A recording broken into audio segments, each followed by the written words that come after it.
Let's talk Florida. The Gators have an NCAA issue, Caleb, and it goes back to the most embarrassing NIL issue that you could possibly imagine. And that is a player showing up on campus, say, hey, I'm ready to play. Oh, by the way, where's my NIL check? Oh, I'm sorry, you don't have one. That's essentially what happened to Jaden Rashada. Why is the NCAA involved?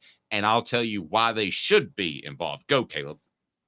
So the NCAA's letter was dated back on June the 9th, and it was addressed to school president Ben Sass and states the NCAA enforcement staff has begun an investigation. Names of investigators were redacted, and Rashada technically wasn't mentioned. But the NCAA asked the school not to conduct its own investigation and said it would notify the institution soon regarding the projected timeline of the investigation. This was last summer. It's the second NCAA investigation in 4 years for Florida. They were put on probation under Dan Mullen for a 1-year show cause for recruiting violations in 2020. And it deals with Jaden Rashada. Now, that's what we can kind of figure out. Basically, here's what's suspicious about it. Florida tried to keep this quiet. I don't know if you know this, Dave. The only reason this came out is because the Associated Press and the Tampa Bay Times had to get lawyers involved to file public request records under the Freedom of Information Act in October to try to find out that Florida was being investigated by the NCAA. So this looks, just on the surface, the fact that Florida tried to keep it quiet suggests that this is way worse than it just seems on paper, right?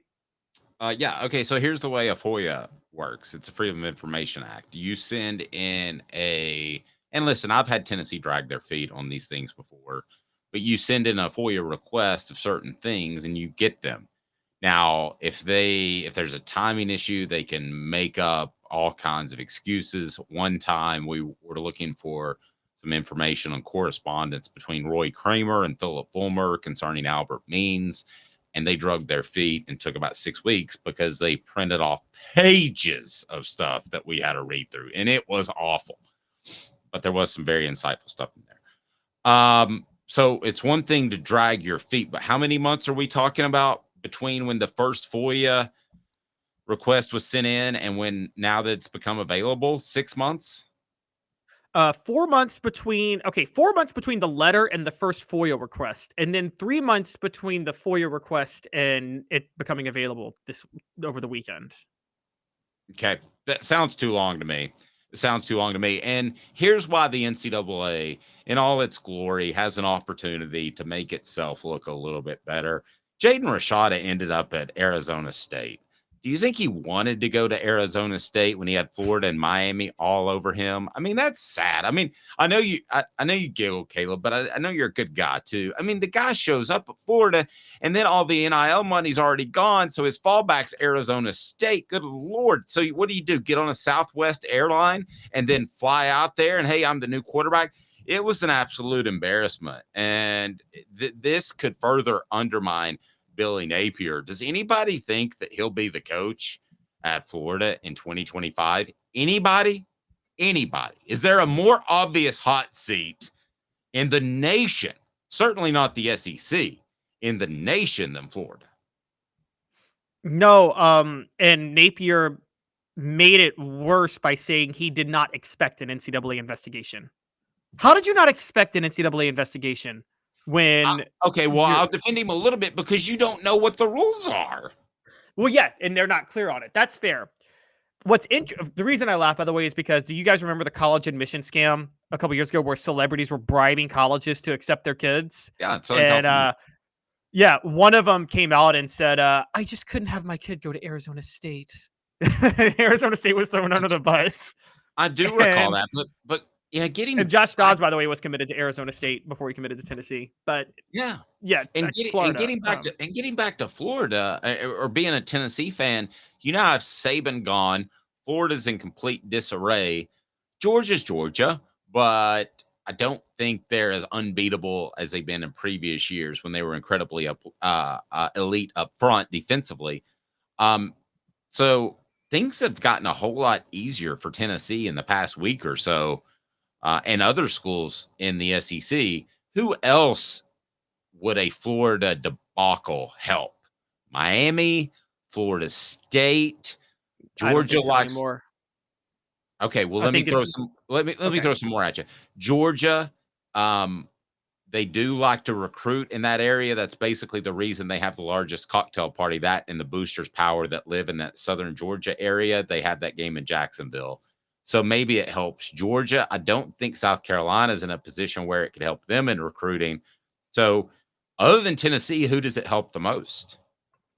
Georgia, and actually it helps Alabama, who also likes to recruit Florida. I'm sorry. But Tennessee also plays them. I mean, when you Not every combine year. that, does it help Not every anybody year. more? They're not going to play each That's other true. every year in the future. True. I don't think Florida's an annual rivalry. I'll say this. This is what's so intriguing about this.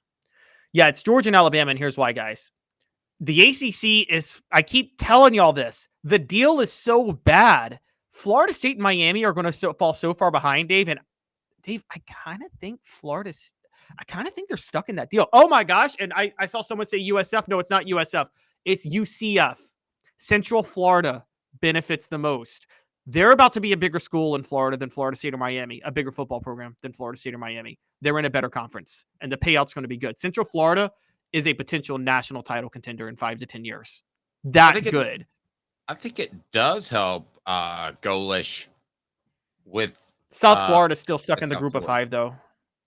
That's true, but I mean, it doesn't hurt. It helps UCF the most, though. UCF is a Power 5 school now, and they're in a better conference than Florida State and Miami. UCF is going to be a better program than Florida State and Miami in 5 years. I mean, that's just a fact. Do you really believe that? Yes. Yes. And you can go by history, but Dave, don't forget, before Howard Schnellenberger at Miami was a laughingstock of a program in football. Florida It was State Miami. Bobby Bowden was a women's school. Like yes, exactly. Florida never won an SEC title. They almost disbanded football. I know you know this, but a lot of our listeners might not. Florida never won an SEC title until Steve Spurrier. What happened, and for those who don't know, Florida exploded in population in the 50s and 60s with the invention of air conditioning, and all those kids were 18. All the kids that were born after their parents moved there turned 18 in the 80s. That's really what happened in Florida. Well, you're now seeing UCF. I think UCF is going to end up being a better program than Florida State and Miami because Florida State and Miami are trapped in the ACC and they can't get out. They lock themselves into a bad deal with the ACC and they can't survive. And UCF is going to scoop up those players. And UCF, like Florida, is centrally located. So they can get South Florida and Panhandle talent. I still think it helps Tennessee as much as UCF, given what Tennessee has to offer.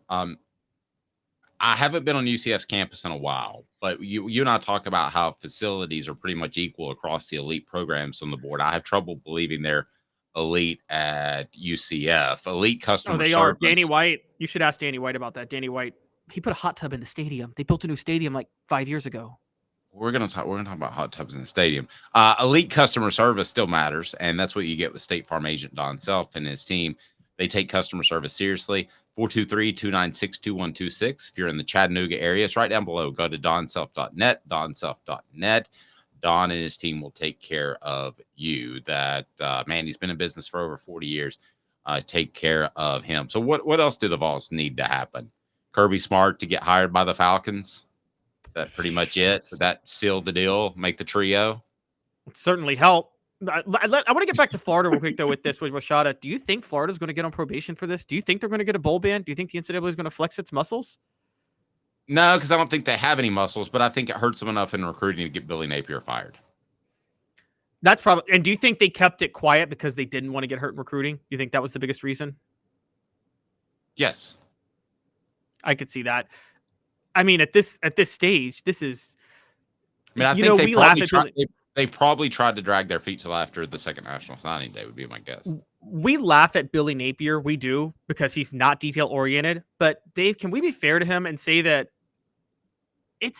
you're only as good as the competency of your NIL collectives? And you talked about it 2 years ago. Florida had the most incompetent NIL collective ever put together.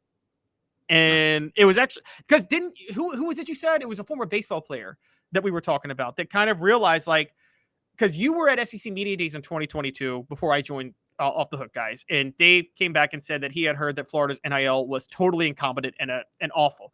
And then one of my first mentions on the show, within a month of that, I said, well, according to On3 Reports, Florida's got an epic NIL collective. And Dave and I were both like, there's a gap here. How do they have a top 5 collective when you were at SEC Media Days, you were hearing it was incompetent a month earlier? Well, then we find out a former baseball player quickly cobbled everything together for them to try to run this collective and basically reported that they had more money than they had. And they had not communicated properly. If this was a business on Wall Street, everybody would be going to jail for cooking the books. Basically. This is Wolf of Wall Street.